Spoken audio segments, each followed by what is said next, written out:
All right, this is part 2 of this video. Go ahead, Line. You can get a headline. Come here, Trace. You stay here. Get a headline. Trace, come here. So I'll let my dogs go bring those guys back. There, down, Line.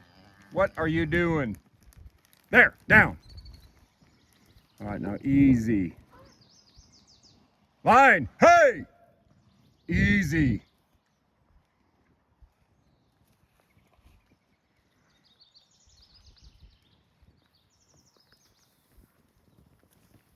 Good dogs. I have trouble when I send my dogs. They don't go easy, they go fast, because that's what I thought you were supposed to do when you're training dogs, but they're always going to want to go fast.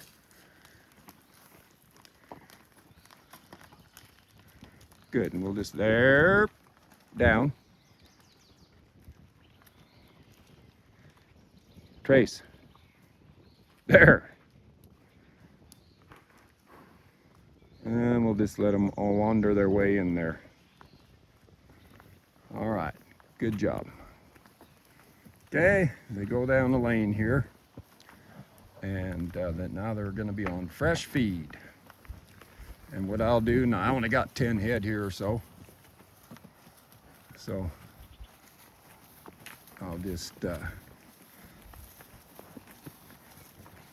what I'd like to do is just send my dogs out there and stop them. But they're getting too aggressive because they haven't been used much, so they'll probably put them through the fence. But what we'll do here is, there they hit the fence line. Now if I had a big bunch, I would just get out in front of them and stop them when they came into this paddock. Come here, Line. But being I only have 10, I'll just set them right there. Come here. Come here, Line. Come behind. And this is how they should come into a paddock, just waiting for me. Come here, Line.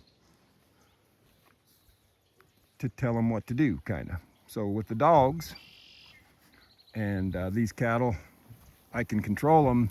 They're always, it's just like a horse. When I stop my horse, he should stop and then wait for the next thing that I ask him to do. And that's the same thing with these cattle when they come to a grazing cell. Come here, dogs.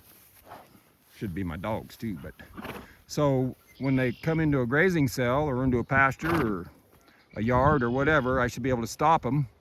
Tell them, I want you to stay right there and eat. Put your head down and get some of this fresh feed. Not that they aren't gonna go somewhere when I leave them, but right now they're stopped. And that means stop and wait.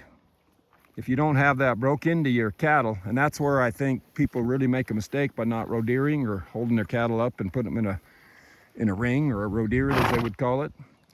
Come here, Silver. Silver, come here.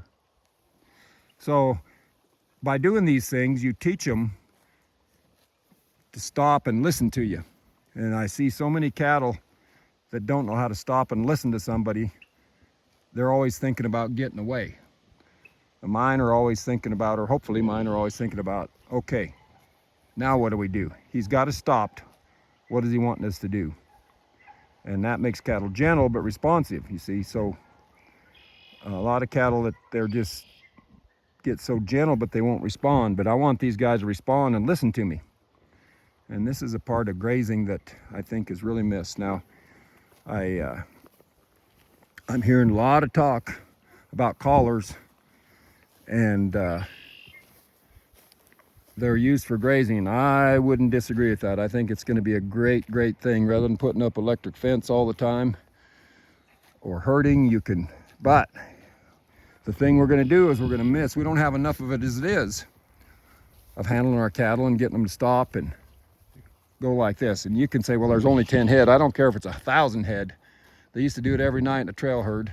Stop them and bed them down and get them to wait for morning, unless they stampeded. And this is what we'll miss by not handling. The reason those cattle handle so good on the trail is because they handle them every day.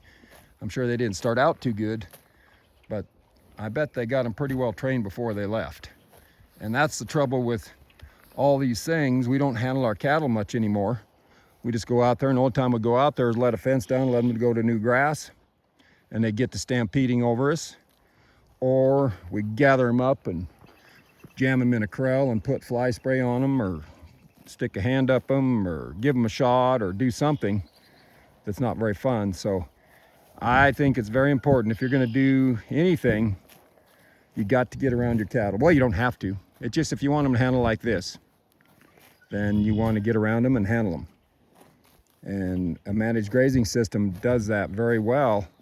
But now I think we're going to be managing our grazing systems from the beach somewhere, or from the office, move the fences, and then pretty soon these cattle are going to be anticipating the fence being moved, and they'll be standing there waiting, anticipating where to go. And you'll miss an opportunity to have their head down grazing. They might graze a little bit, but they're going to think about going somewhere else, so they won't spend their time eating. They'll be like a wild cow that has her head up all the time looking for something. They're looking for something, the next move. These ones that are gentle and anticipating a move. So if you want to get the most out of your grazing, think about that. That is such an important thing. And I really like cattle that go somewhere and get content and just put their head down and go to selectively grazing.